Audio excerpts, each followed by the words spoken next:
The top news that's coming in this morning: voting begins in Bengal for the Panchayat polls. The battle for over 63,000 Panchayat seats. Security has been ramped up and forces have been deployed across the state. BJP, Trinamool Congress, and ISF fight it out. It's a big test ahead of the 2024 Lok Sabha war. My colleague Suryagni is joining me over the phone line from Bengal. Suryagni, this is going to be a very, very crucial election, especially given the kind of clashes and violence we saw in the run-up to it. Just gives you a sense of the kind of heated contest that is underway. Well, Polami, as the saying goes, whoever wins these elections, Lok Sabha is theirs.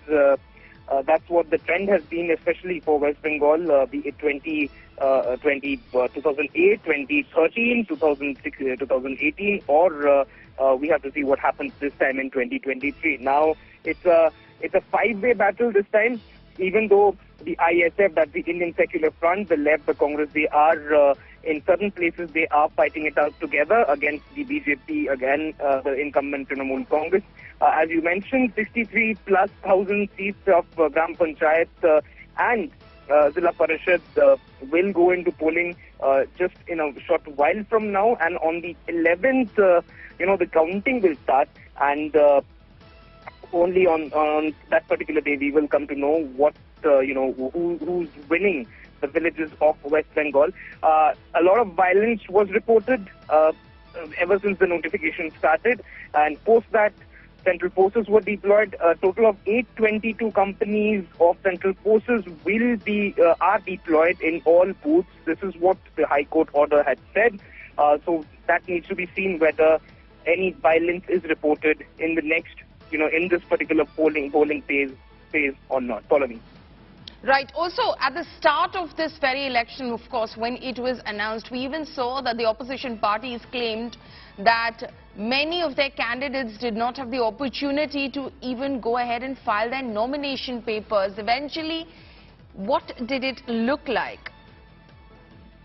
Well, these cases came up. They went to the High Court as well, and the High Court had, in number of instances where the High Court had asked the state government, the state police, to provide these candidates who were not able to nominate, to do nomination, to provide them ample security to make sure that they are able to nominate themselves. And such cases did come up, and nominations did happen as well. We were speaking that it's a four-way corner battle this time, and on the 11th, we will come to know who is winning the villages of West Bengal. Once again, 822 companies of Central Forces deployed. That means every booth will have a central post along with state armed police. That's the High Court order. One very important part of the High Court order that happened, the latest High Court order, was that the Central Forces will stay in West Bengal for 10 days from now. The reason, because there were apprehensions that there might be post-poll violence, and to make sure that that does not escalate and things are in control, the High Court has ordered this, and so that basically means that the Central Forces will be in the state of West Bengal for this particular week, the coming week that is coming. Follow me. Okay. Suryagni, thank you so much for bringing us those details. Suryagni, of course, will be tracking the developments through the day, of course, as that high voltage election, in fact, commences.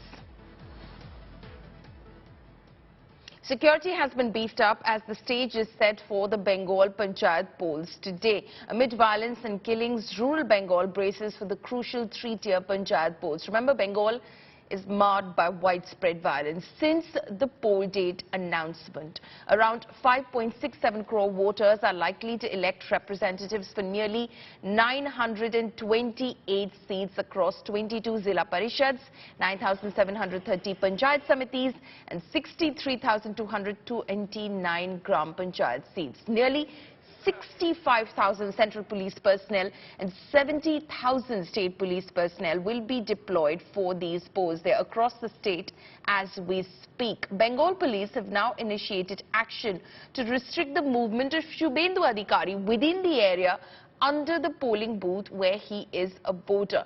Meanwhile, on Friday, a day before the polls, around 200 crude bombs were also recovered from Birbhum district, after which the bombs were disposed and the area was cordoned off. Remember, 2023 Panchayat polls will serve as a litmus test for the 2024 parliamentary polls and holds power to reshape the state's political landscape. BJP बोलिए, CPM बोलिए, सब party का कार्यकर्ता को मौत हो रहा है। और हम लोग देख रहे हैं कि 2018 में जो पंचायत चुनाव हुआ था, जो पूरा देश देखा था, जो संतराश हुआ था, उसका भी रिपीटेशन चल रहा है यहाँ पे। मतलब पंचायत चुनाव मतलब संतराश। अभी बहुत सारा जो यहाँ का जो जनता है, बंगाल का जो जनता है, बहुत डर में है कि कल उन लोगों को वोट भी देने का है, क्योंकि वो लोग चाहते हैं कि करप्शन के विरुद्ध में वोट दें। लेकिन कैसे वोट देंगे, सुरक्षित रहेंगे या नहीं रहेंगे। कल चुनाव का 48 घंटा खत्म हो गया। आज वो कैसे चुनाव वाला जगह में घूम के, घर घर में घूम के वो बताते हैं बीजेपी को वोट करो, vote for BJP, don't vote Trinamool. क्यों? Easy above law. अगर उनका अरेस्ट नहीं किया जाएगा, मुझे भी अरेस्ट करने नहीं सकेंगे, because he is not a voter of Bengal, he is a voter of Kerala and Kerala is not Bengal. अभी राज्यपाल को अभी इसी वक्त निकल देना चाहिए। वोट का रिजल्ट घोषणा को, चुनाव का नतीजा निकालने को बाद let him come back. This is the crude reality of Bengal. Already more than the election itself has taken a toll of more than 17 to 18 lives, apart from injuries, arsoning, bomb explosion, etc., etc. So this triumvirate, I mean the toxic combination of ruling party, police and election commission has well set to mar the election by violence and atrocities.